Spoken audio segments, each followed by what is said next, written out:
बकरा ईद सणाच्या पार्श्वभूमीवर जिल्हाधिकारी कार्यालय येथे शांतता कमिटीची पार पडली बैठक। मुस्लिम बांधवांचा बकरा ईद हा सण पुढील काही दिवसांवर येऊन ठेपलेला असताना या पार्श्वभूमीवर पोलीस प्रशासनातर्फे शांतता कमिटीच्या बैठकीचे आयोजन करण्यात आले होते।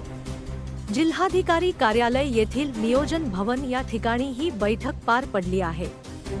बकरा ईदचा उत्सव शांततेत आणि उत्साहात पार पाडण्यासाठी व कायदा सुव्यवस्थेचा प्रश्न निर्माण होऊ नये यासाठी पोलीस प्रशासनातर्फे धुळ्यात 14 ठिकाणी तपासणी नाके तयार करण्यात आले आहे। तसेच ड्रोनद्वारे पोलिसांची नजर राहणार असल्याची माहिती पोलीस अधीक्षक श्रीकांत धिवरे यांनी दिली। ईदचा उत्सव शांततेत संपन्न होण्यासाठी भारताचा एक चांगला नागरिक म्हणून सर्वांनीच सहकार्य करावे असे आवाहनही SP धिवरे यांनी केले। या बैठकीत धुळे जिल्हा अधिकारी अभिनव गोयल यांच्यासह धुळे महानगरपालिकेचे अधिकारी देखील उपस्थित असल्याचे बघायला मिळाले। यावेळी शांतता कमिटीच्या सर्व सदस्यांना या बैठकीचे आमंत्रण देण्यात आले होते। या बैठकीदरम्यान पोलीस प्रशासनातर्फे हा सण शांततेने व निर्विघ्न साजरा करण्याचे आवाहन करण्यात आले आहे। त्याचबरोबर सोशल मीडियाचा कमीत कमी वापर करून या सणादरम्यान कुठल्याही प्रकारची अनुचित घटना घडणार नाही याची खबरदारी देखील घेण्याच्या सूचना शांतता कमिटीच्या बैठकीदरम्यान देण्यात आल्या आहेत। धुळे क्राईम न्यूज साठी अब्दुल रहमान मलिक, धुळे। नमस्कार, मी किशोर काळे, अप्पर पोलीस अधीक्षक, धुळे।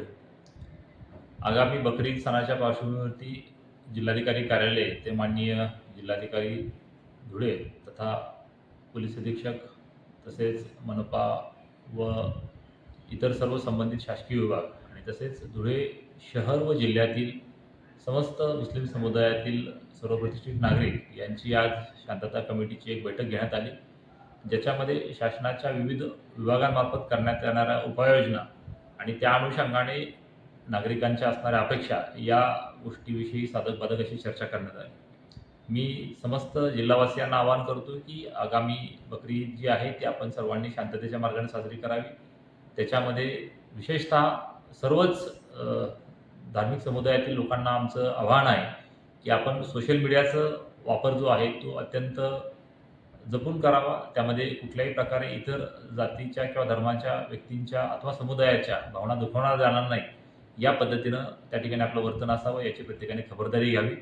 आमचा सायबर सेल त्या दृष्टीनं प्रयत्नशील आहेच, परंतु आपल्या सगळ्यांना मी आश्वस्त करू इच्छितो की आजच्या या शांतता कमिटीच्या माध्यमातून जो आम्ही मेसेज दिलेला आहे आणि ज्या उपाययोजना आहेत त्याद्वारे आगामी बकरी ईद आणि तसेच येणारे जे विविध सण उत्सव आहेत विविध जाती धर्मातल्या समुदायातील लोकांचे ते सर्व शांततेच्या मार्गाने पार पडतील असा मला ठाम विश्वास आहे। धन्यवाद।